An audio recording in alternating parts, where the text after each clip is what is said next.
a short section on how to do insertions and deletions for skip lists. This part I think you may have seen also before. Of course, we want to do insertions and deletions. If you do an insertion, how would you do insertion in a linked list? You have a pointer here that used to go from 3 to 4, and now you plug your new element in the middle of the pointer, which means the old pointer points to the element, and the target of the old pointer becomes the pointer of the new element. Now in a skip list, you have to do this on all the levels. At least on all the levels that this new element has a tower slot for. There's a convenient way to do this, which I've seen under the name of keeping a hand of pointers, which is just and any pointers you currently followed, and any pointers you skipped, excuse me, any pointers where you didn't follow, so you followed them to check, but this was going too far.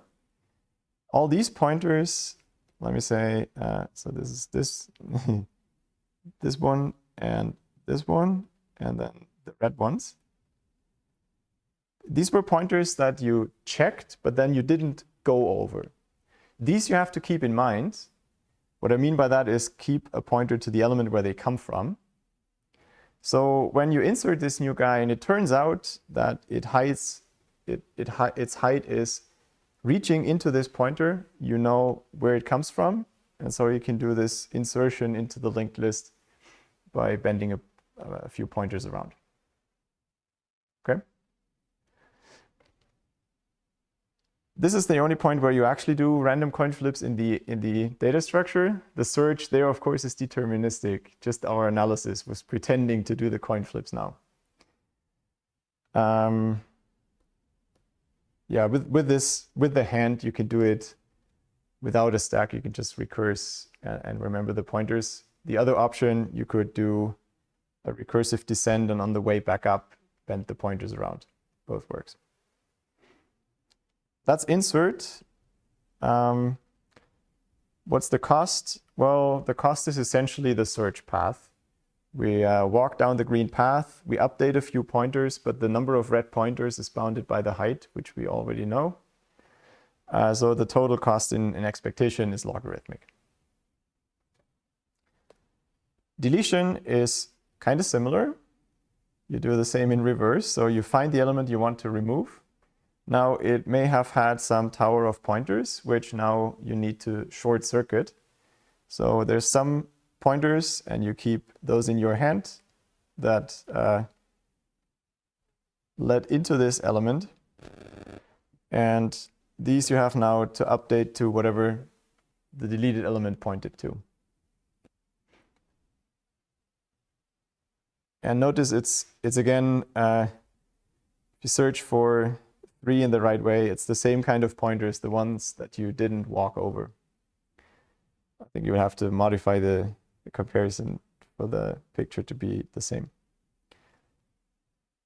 Or you search for x minus epsilon. And then this works, then you do one step at the bottom.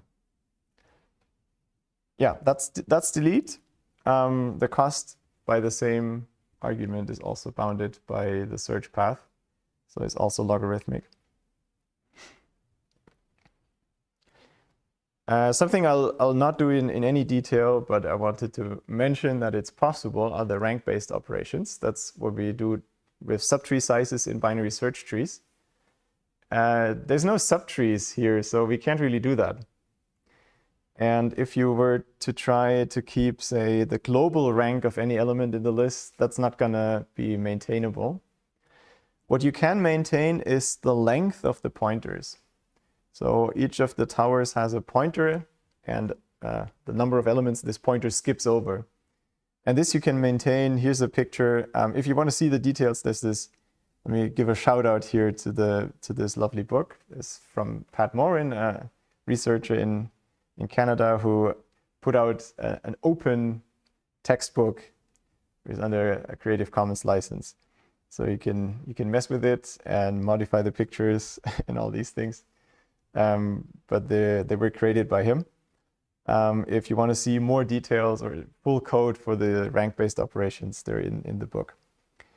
So this picture just shows you, as you walk down upon an insertion, you already increment the pointers that you don't take, because those are the ones that will see this new element inserted. And then for those where you do the update, you make the increment, you reverse the increment again, because this element is inserted here, or you're subtracting what is the length of the pointers behind. It's not just a -1. That's maybe a bit unfortunate that these are all length 1. Okay, so without more details, you can do rank-based operations. If this is easier than in a binary search tree, I'll leave to your judgment. That brings me to the end of skiplists. They're very simple in the way they use randomness. All they rely on is single bits. That's the main benefit, which also makes the analysis particularly clean and easy. Ironically, still possible to mess it up. And the range queries are particularly fast because you just follow pointers that do give you things in sorted order. What is still left on the wish list, or they've messed things up in a way compared to Treeps again. If you want to keep this, but not have the downsides of skiplists, then you have to come back next week. So the one downside is that these towers I always found inelegant and somewhat troublesome to have these variable size objects. Remember also, you have to allocate those in memory, and memory allocation usually rounds the sizes you can allocate to something, maybe a power of 2. So this is using a bit more memory than would be needed. You can't easily compact it and so on. And if you care about this, the constant factor in the search cost is also substantially worse. It's 2 instead of 1.4. So maybe if searches are important, this is a thing.